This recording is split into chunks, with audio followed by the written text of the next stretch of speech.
दोस्तों, आज की वीडियो में हम आपको बताएंगे कक्षा 12वीं लेखा शास्त्र का अर्धवार्षिक परीक्षा पेपर। दोस्तों, इस पेपर का पूर्णांक होने वाला 80 अंकों का, समय होने वाला 3 घंटे का। सबसे पहले आपको यहाँ पर कुछ निर्देश यहाँ पर दे गए, इन निर्देश को अच्छे से पढ़ लेना है। इनको पढ़ने के बाद इस पेपर का हमारा पहला क्वेश्चन दिया है, सही विकल्प चुनकर लिखिए। जैसे कि हमारा पहला सही विकल्प दिया है, साझेदारी का अनिवार्य अंग है, तो इसको तो लगा लीजिएगा। पहले में आपको लिखना होगा ब वाला, लाभों को बांटना। अब यहाँ पर हमारा दूसरा सही विकल्प देख लीजिएगा, वसूली खाता बनाया जाता है, तो इसका आंसर लगा लीजिएगा। इसमें आपको लिखना होगा स वाला, फर्म के विघटन पर। अब यहाँ पर हमारा तीसरा सही विकल्प देख लीजिएगा, निम्नलिखित में से किसे मताधिकार प्राप्त है, तो इसका आंसर लगा लीजिएगा। इसमें आपको लिखना होगा ब वाला, समता अंशदारी। अब यहाँ पर हमारा चौथा सही विकल्प देख लीजिएगा, निजी कंपनी के अधिकतम सदस्यों की संख्या कितनी हो सकती है, तो इसमें आपको लगाना होगा आ वाला 200। इसके साथ आपका पांचवा सही विकल्प देख लीजिएगा, ऋण पत्रों को कितने प्रकार से वर्गीकृत किया जा सकता है, तो पांचवे का आंसर लगा लीजिएगा। पांचवे में आपको लिखना होगा स वाला, 5 प्रकार से। इसके साथ आपका छठा सही विकल्प दिया है, कंपनी के चिट्टे में चालू दायित्व शीर्षक में किसे शामिल किया जाता है, तो इसको तो लगा लीजिएगा। इसमें आपको लिखना होगा द वाला, अल्पकालीन ऋण। अब यहाँ पर हमारा क्वेश्चन 2 देख लीजिएगा। क्वेश्चन 2 में आपको क्या करना है, खाली स्थानों की पूर्ति करना है। जैसे हमारा पहला खालतन दिया है, ऋण पत्र खालतन ऋण होते हैं, तो इसमें आपको लिखना होगा, क्या लिखना है, तो पहले खालतन में आपको लिखना होगा दीर्घकालीन, तो अच्छे से लिख लीजिएगा दीर्घकालीन। आपको पहले खालतन का आंसर लगाना होगा। अब यहाँ पर हमारा दूसरा खालतन देख लीजिएगा, चालू अनुपात को खालतान पूंजी अनुपात भी कहा जाता है, तो दूसरे खालतन का आंसर लगा लीजिएगा। दूसरे खालतन में आपको लिखना होगा, क्या लिखना है, कार्यशील आपको लिखना है, कार्यशील। आपको दूसरे खालतन का आंसर लगाना होगा। अब यहाँ पर हमारा तीसरा खालतन देख लीजिएगा, साझेदारी व्यवसाय में भारतीय साझेदारी अधिनियम खालतान लागू होता है, तो इसमें आपको लिखना होगा, तीसरे में क्या लिखना आपको, 1932 में, क्या लिखना आपको, 1932 में आपको तीसरे खालतन का आंसर लगाना होगा। इसके साथ ही आपका चौथा खालतन दिया है, साझेदारी का खालतन जन्म से होता है, तो साझेदारी का जन्म कहाँ से होता है, तो चौथे का आंसर लगा लीजिएगा। चौथे में आपको लिखना होगा, क्या लिखना है, अनुबंध आपको लिखना है, अनुबंध। आपको चौथे खालतन का आंसर लगाना होगा। इसके साथ ही आपका पांचवा खालतन दिया है, विश्लेषण का साधारण तात्पर्य खालतन आंकड़े से है, तो पांचवें खालतन में आपको लगाना होगा, क्या लिखना है, इसमें पांचवें आपको लिखना होगा, यहाँ पर सरलीकृत आपको लिखना है, ठीक है, अच्छे से लिख लीजिएगा। ये हमारा पांचवें खालतन का आंसर हो जाएगा।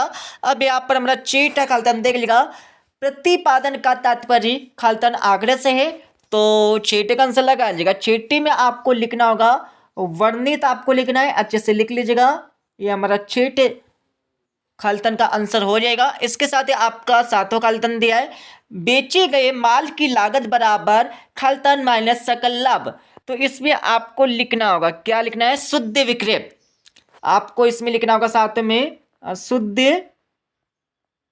शुद्ध विक्रय। आपको सातवें खालतन का आंसर लगाना, अच्छे से लिख लीजिएगा। इसके साथ आपका क्वेश्चन 3 दिया। क्वेश्चन 3 में आपको क्या करना, सही जोड़ी का मिलान करना, तो यहाँ पर सही जोड़ी का मिलान कर लीजिएगा। जैसे कि हमारा पहला दिया है, अति अभिदान में आपको लगाना होगा, यहाँ पर क्या लगाना है, इसमें यहाँ पर अनुपातिक आवंटन आपको लगाना है, और निश्चित दर से लाभांश में आपको लगाना है, पूर्वाधिकार अंश आपको लगाना है, ठीक है, अच्छे से लगा लीजिएगा।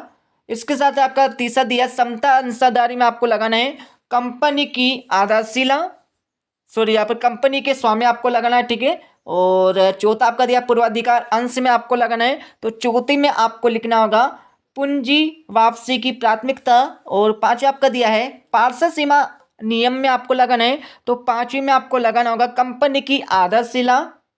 और आपका छठा दिया है, तो इसमें हमारा ये हो जाएगा, ठीक है।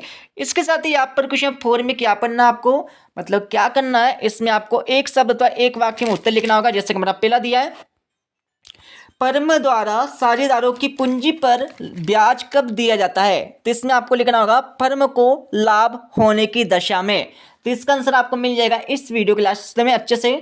और दूसरा आपका दिया, फर्म में कौन साझेदार हो सकता है, तो दूसरे में आपको लिखना होगा केवल व्यक्ति, क्या लिखना है दूसरे आपको, केवल व्यक्ति आपको दूसरे में लिखना होगा, ठीक है।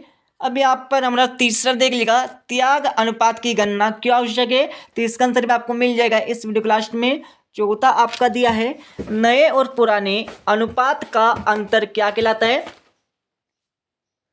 तो क्या कहलाता है इसमें आपको लिखना होगा। चौथे में क्या लिखना है आपको, तो चौथे क्वेश्चन में आपको त्याग पत्र आपको लिखना है, क्या लिखना है, सॉरी, त्याग अनुपात आपको लिखना है। यहाँ पर लिख लीजिएगा, त्याग अनुपात आपको यहाँ पर चौथे आंसर लगाना है, माफ करना।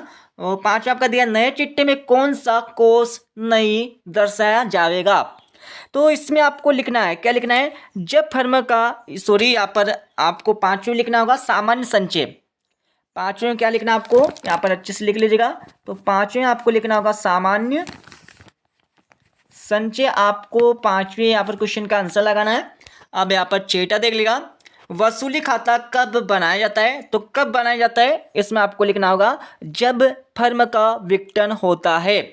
वो साथ आपका दिया है, वसूली खाता किस प्रकृति का खाता है, तो इसमें आपको लिखना होगा, क्या लिखना आपको, नाम मात्र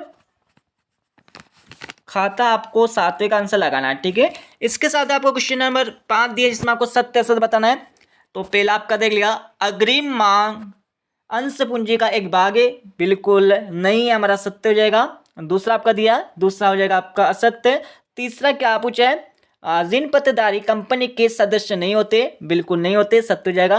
और चौथा आपका दिया है, ऋण पत्र स्वामित्व पूंजी का एक हिस्सा है, तो चौथे में आपको लगाना है यहाँ पर असत्य। और पांच आपका दिया है, आदर्श तरल अनुपात 2:1 होता है, बिल्कुल होता है, सत्य हो जाएगा। और छठा आपका दिया, छठा भी आपको हो जाएगा, सत्य हो जाएगा, ठीक है।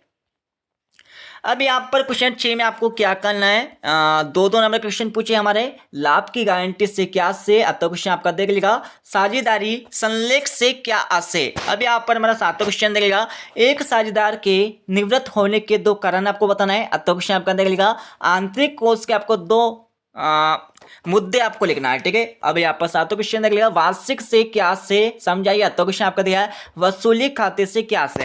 अब यहाँ पर आठवां क्वेश्चन आपका हो जाएगा, ठीक है, अच्छे से याद कर लेगा। ये हमारा 9वां क्वेश्चन हो जाएगा, ये हमारा 10वां, ये हमारा 11वां क्वेश्चन आपका हो ही जाएगा। यहाँ पर हमारा 12वां क्वेश्चन, 12वें के बाद यहाँ पर 13वां, ठीक है, अच्छे से याद कर लीजिएगा। इसके साथ आपका 14वां क्वेश्चन आपका दिया हुआ है, 14 के बाद यहाँ पर 15वां क्वेश्चन आपका हो जाएगा, 15 के बाद यहाँ पर 16वां, 17वां क्वेश्चन आपका दिया, अच्छे से याद कर लीजिएगा, ठीक है। और 18 क्वेश्चन आपका हो जाएगा, और यहाँ पर 19 क्वेश्चन दिया हुआ है, 19 के बाद यहाँ पर 20वां, 20वें के बाद यहाँ पर 21वां, और यहाँ पर हमारा 22 क्वेश्चन हो जाएगा, ठीक है। 22 का तात्पर्य भी आप देख लीजिएगा। और यहाँ पर हमारा लास्ट क्वेश्चन देख लीजिएगा, 23 क्वेश्चन दिया हुआ है, पूरा पेपर याद कर लीजिएगा। अब मैं आपको इस पेपर का उत्तर भी बता देता हूँ। जैसे कि हमारा पहला क्वेश्चन पूछा गया था जिसमें आपको सही विकल्प का चयन करने के लिए बोला गया था, तो यहाँ पर सही विकल्प के आंसर आपको देगा, अच्छे से याद कर लीजिएगा।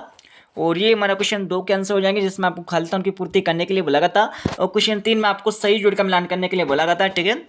और क्वेश्चन नंबर 4 में आपको एक शब्द अथवा एक वाक्य में उत्तर लिखने के लिए बोला गया था, तो ये हमारा पहले का आंसर हो जाएगा, ये हमारा दूसरा, ये हमारा तीसरा का आंसर, और ये हमारा चौथा, ये हमारा 5वां का आंसर हो जाएगा, ठीक है।